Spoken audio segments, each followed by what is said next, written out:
Barakati Yahweh, Barakati Yahweh Shai, Barakati Yahweh, Barakati Yahweh Shai, Barakati Yahweh, Barakati Yahweh Shai. Call Elohim Yahweh, Ba'ashem, Yahweh Shai, Ba'ashem, call Kadash. Double honors to the apostles and elders, which are a great millstone. Peace and blessings to the sincere Akim, which in his truth and sincerity, and those who put up videos up throughout the week to feed the sheep. So I'm gonna get right into it.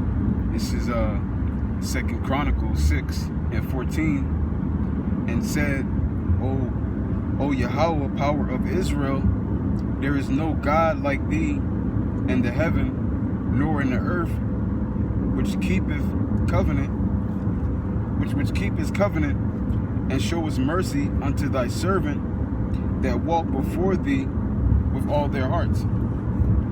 So there is no God or power like Yahweh B'Shem El Shai, which he shows his mercy unto his servants.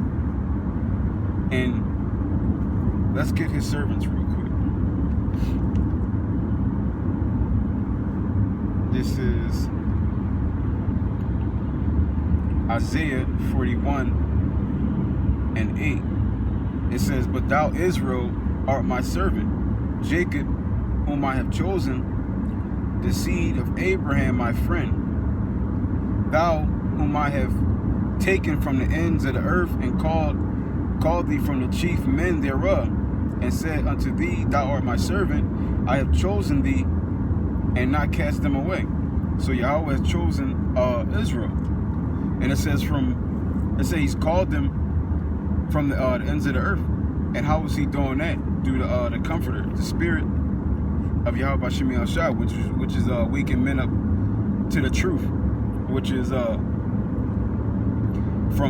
why you got brothers waking up all over the earth, the Philippines, the UK, Germany, all over the United States. This is Yahweh B'Shem El Shai calling his servants from all the lands of the earth, from among the Gentiles, the physical Gentiles, and the spiritual Gentiles. But it says Israel is his servant. That was the whole point of that. Now,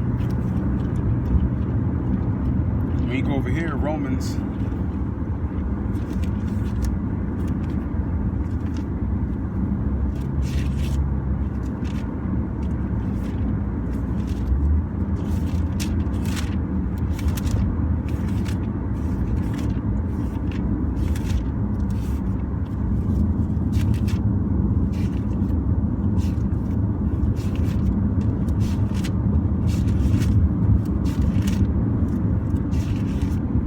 chapter 9:8, it says, matter of fact,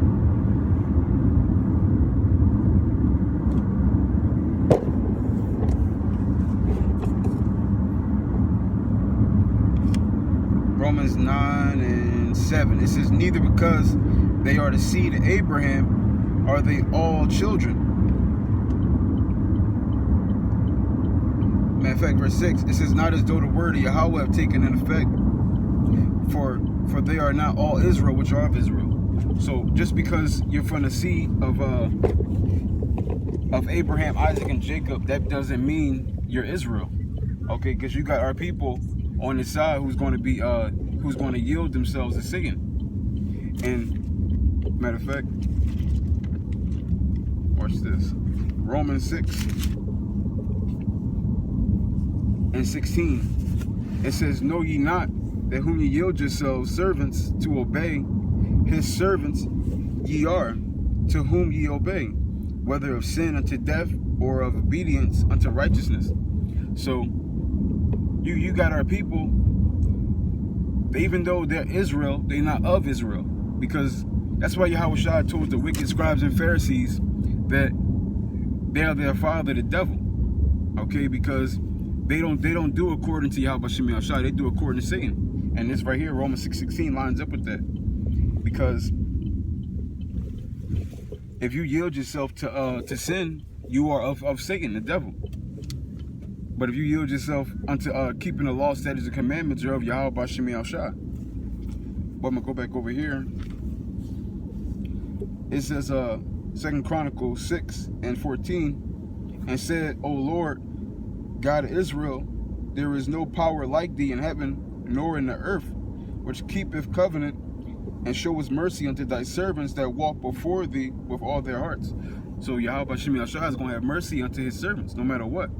Okay, because you got his servants, like, look at what's to come. Jacob's trouble is coming, and you got doomsday preppers out here, and they're prepping for the future on the wicked, on the left hand side, on the wicked side. And then you got people on the other hand of the 2/3 and the wicked, where they're right now they're living their best life. But you got the righteous who are spiritually prepping, looking towards the future, what we're supposed to be doing, looking towards the future, not of the things right now that we can see. Okay, because you people will think you're crazy. They're like, hold on. So you're telling me we can clearly see? Well, you're telling me y'all can clearly see all the destruction is coming, all the things y'all talk about is coming, and y'all not doomsday prepping, y'all not stocking food, y'all not stockpiling weapons, and y'all know all this stuff is coming. Y'all are crazy. That's how they see it. But we're not required to do things like that. Okay, the only thing required to do is spiritually prep, keep the law, statutes, and commandments, and go out there in the highways and hedges and preach. That's all we got to do. That's really all that's required of us to do, in order to get prepared for Jacob's trouble. Because there is no physical way to prep for Jacob's trouble. Yahweh said the mighty is not going to have strength in that day, and the swift are not going to take flight. So there's nothing physical that you can do to get prepared for this. And we definitely don't try to live our best lives, because this place is falling apart. Everything is wicked about it, and it's just no profit here. It says, I'm gonna go to 18, 2 Chronicles 6:18. It says, but will Yahweh in very deed dwell with men of the earth? Behold, heaven and the heavens of heavens cannot contain thee. How much less this house which I have built? So Yahweh said, He said, I built all the heavens. I built everything, the water, the sky, the space, all the heavens. I built all the heavens. He said, how can anything contain me? And then he says, why wouldn't I dwell with the people whom I have built? Because Yahweh has built the house of Israel. He's named them after himself. It says, I'm going to go to 21. It says, hearken therefore unto the supplication of thy servant and of thy people Israel, which they shall make towards this place. Hear thou from thy dwelling place, even from heaven, when thou hearest, forgive. So Yahweh Shem Yahshua, he's going to hear the prayers of his servants, even from the heavens. Matter of fact,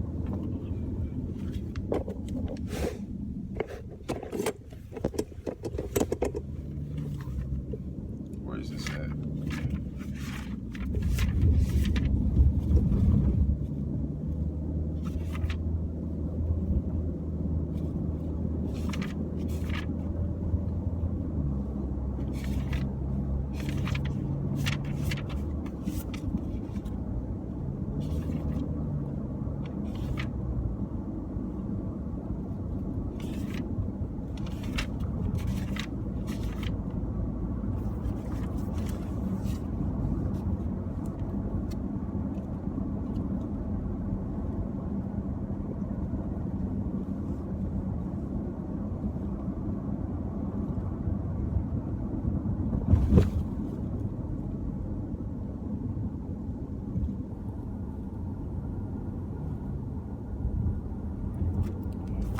This is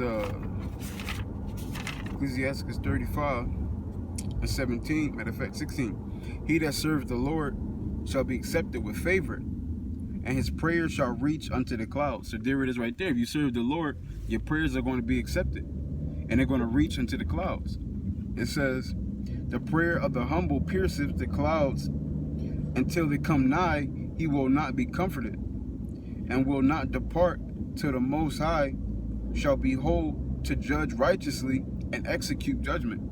So Yahweh Shem Yahshua, he's going to grant the prayers of his servants. That's always going to happen. Matter of fact, watch this.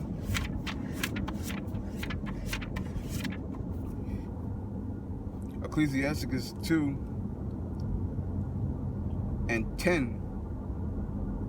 It says, look at the generation of old and see, did any ever trust in Yahweh and was confounded? Or did any abide in his fear and was forsaken?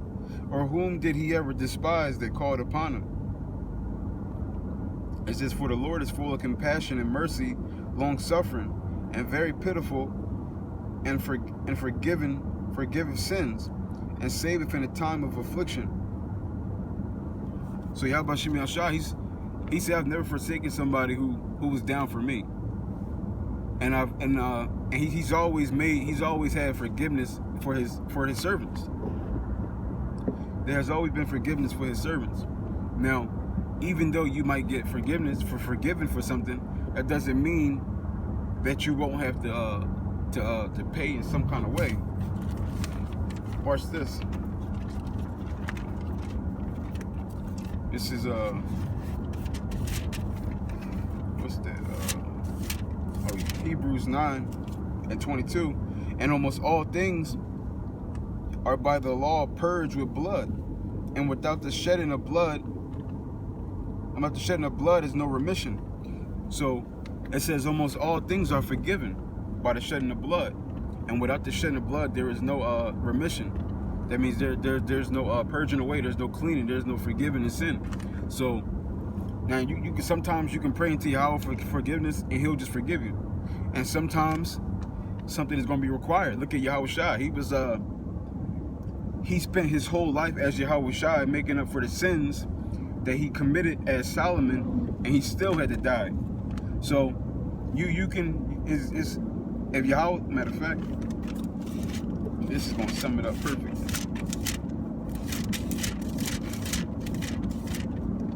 Romans 9:15. For he said to Moses, I will have mercy on whom I will have mercy, and I will have compassion on whom I will have compassion.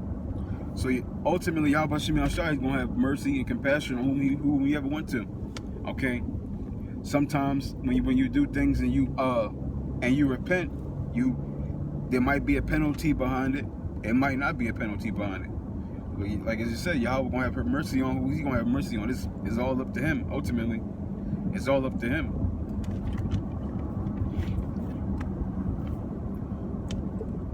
This is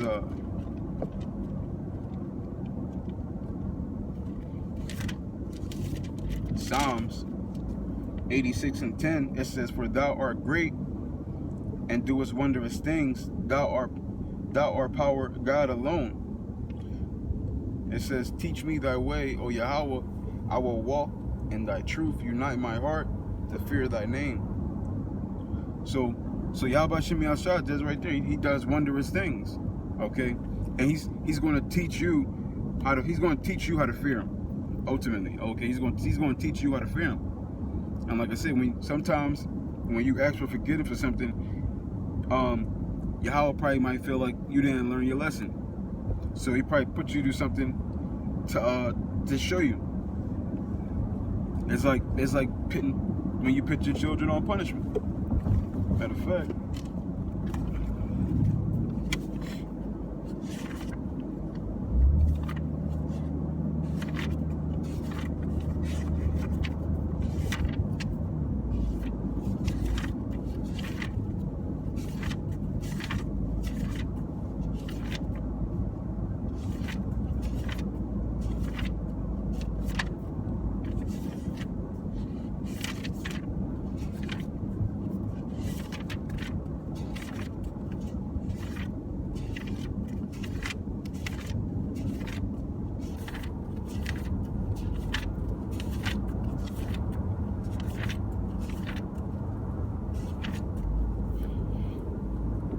This is Ecclesiasticus 30:1. It says, he that loveth his son careth him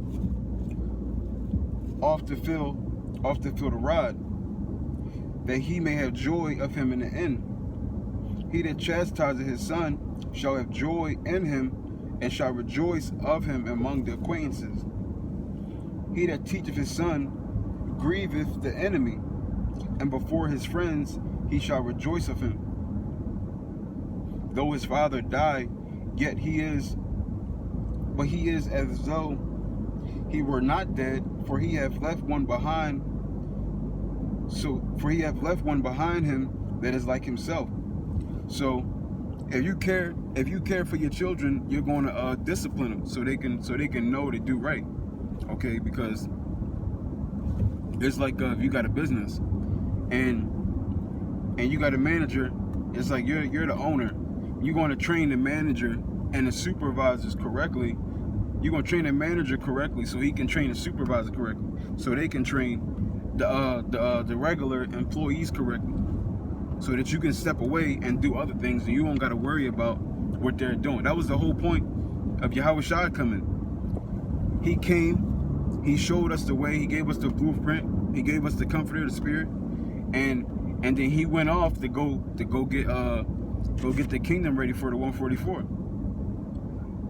But in his stead, he left all the apostles and the disciples to basically get the house in order. That's why he told Peter, upon you is you're my rock. That's gonna basically build everything up. So Yahushua felt comfortable with doing it because he left it in good hands between him and Peter. And then he trained them right, so they were going to train the people under them right, and then so on and so forth. That's going to have a trickling down effect. Okay, and that's exactly what you wanna do with your children. You wanna teach them properly, so you don't gotta worry about them when they go off and do something. It says,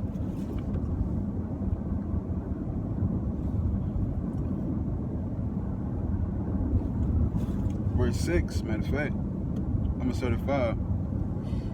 It says, while he lived, he saw and rejoiced in him, and when he died, he was not sorrowful. It says, he left behind him an avenger against his enemies, and one that shall requite kindness to his friends. He that maketh too much of his son shall bind up his wounds, and his bowels will be troubled at every cry.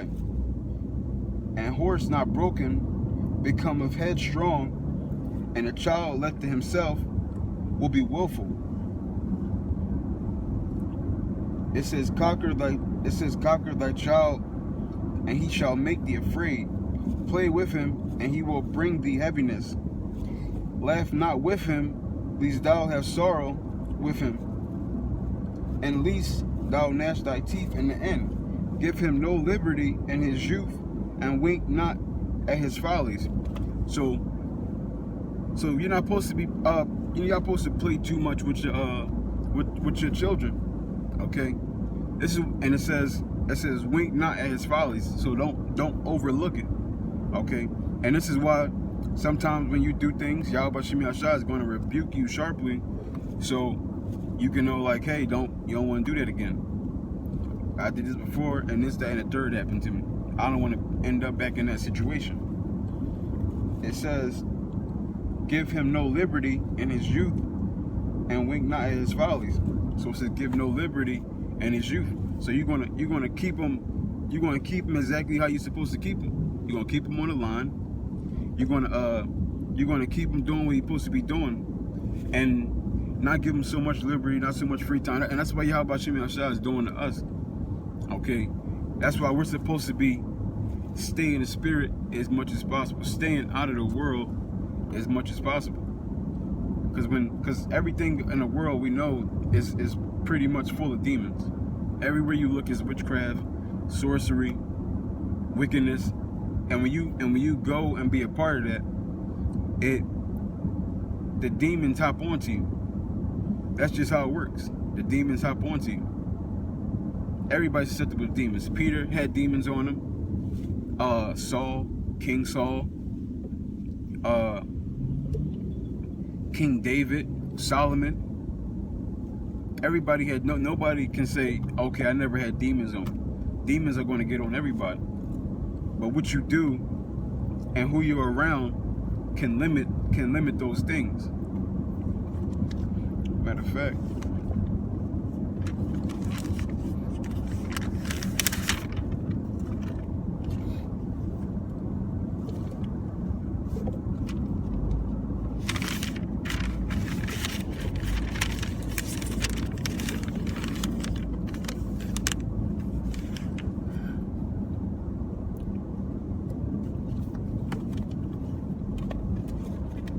this is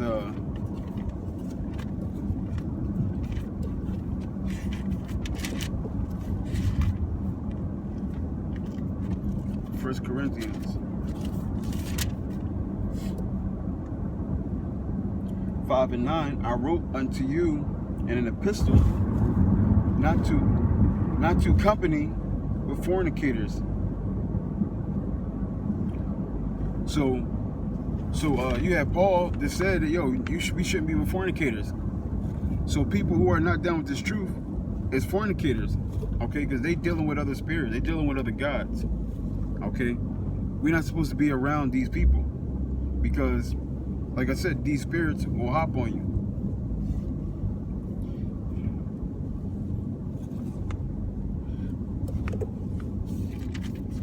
Watch this. 2 Corinthians 6:14, it says, be ye not unequally yoked together with unbelievers, for what fellowship have righteousness with the unrighteous? And what communion hath the light with darkness? So there is no communion with the dark and the light. First off, Yahushua said you're going to be hated for my name's sake. And if the world don't hate you, matter of fact, this is 1 John 2:15. It says, matter of fact, James 4:4. It says, ye adulterers and adulteresses, know ye not that the friendship of the world is enmity with Yahweh? It says, whosoever therefore will be a friend of the world is an enemy of Yahweh B'Shem Yahushua. So if you're a friend of the world, you're an enemy of Yahweh B'Shem Yahushua. It's plain, okay? It's plain. So you're not supposed to be dealing with the people of the world when you don't have to. You're not supposed to be doing it. Now there are situations like when you at work, or if you might happen to live with somebody in the world, things like that. But you're not supposed to go out of your way to be with wicked people. Like the scriptures say, demons that get on you. And nobody can say demons are not going to get on them. Okay? Period. This is Revelation 21:8. But the fearful and unbelieving and the abominable and the murderers and the whoremongers and the sorcerers and idolaters and all liars shall have their part in the lake which burneth with fire and brimstone, which is the second death. So all the wicked are going to be plunged into wickedness. Okay, the unrighteous is not going to inherit the kingdom of Yahweh B'Shem Yahushua. They're going to die on this part. Okay, period. But with that, I want to give all honor and glory to Yahweh B'Shem Yahushua, B'Shem Rakal Kadash. Double honor to the apostles and elders, which are a great millstone. Peace and blessing to the sincere Akim, pushing this truth and sincerity. And those who put up videos up throughout the week to feed the sheep. Adawam Ratazah, Dom Yakal, Shalom.